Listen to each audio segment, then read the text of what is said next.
میں نے کی دعوت کی دھوم میں مچاؤں، عطا ایسا کر حوصلہ یا الہی۔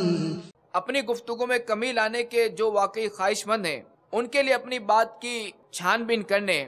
اور اپنی گفتگو بے جا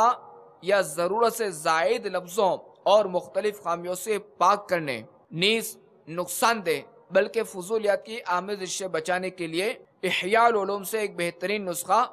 پیش کیا جاتا ہے۔ چنانچہ حجت الاسلام حضرت سیدنا امام محمد بن محمد غزالی علیہ رحمۃ اللہ الوالی کے فرمانے والا شان کا خلاصہ ہے، گفتگو کی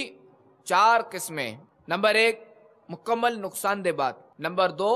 مکمل فائدہ مند بات، نمبر 3 ایسی بات جو نقصان دہ بھی ہو اور فائدہ مند بھی، اور نمبر 4 ایسی بات جس میں نہ فائدہ ہو نہ نقصان۔ بس پہلی قسم کی بات جو کہ مکمل نقصان دہ اس سے ہمیشہ پرہیز ضروری ہے، اور اسی طرح تیسری قسم والی بات کہ جس میں نقصان اور فائدہ دونوں ہیں، یعنی ایسی بات جو نقصان دہ بھی ہو اور فائدہ مند بھی، اس سے بھی بچنا لازم ہے۔ اور جو چوتھی قسم ہے ایسی بات جس میں نہ فائدہ ہو نہ نقصان، تو وہ فضولیات میں شامل ہے کہ اس کا نہ کوئی فائدہ ہے اور نہ کوئی نقصان، لہذا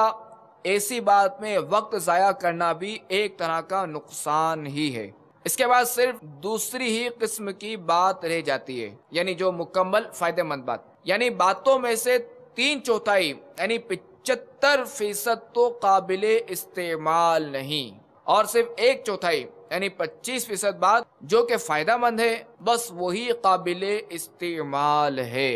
مگر خیال رہے کہ اس قابل استعمال بات کے اندر بھی ایک باریک قسم کی ریاکاری، بناوٹ، غیبت، جھوٹے مبالغے، میں کرنے کی آفت، یعنی اپنی فضیلت و پاکیزگی بیان کر بیٹھنے وغیرہ وغیرہ اندیشیں ہیں۔ نیز فائدہ مند گفتگو کرتے کرتے فضول باتوں میں جا پڑنے، پھر اس کے ذریعے مزید آگے بڑھتے ہوئے اس میں گناہ کا ارتکاب ہو جانے وغیرہ وغیرہ خدشات شامل ہیں، اور یہ شمولیت ایسی باریک ہے جس کا علم نہیں ہوتا، لہذا اس قابل استعمال بات کے ذریعے بھی انسان خطرات میں گھرا رہتا ہے۔ چپ رہنے میں 100 سکھ ہیں، تو یہ تجربہ کر لے، اے بھائی زباں پر تو لگا قفل مدینہ۔ میں نے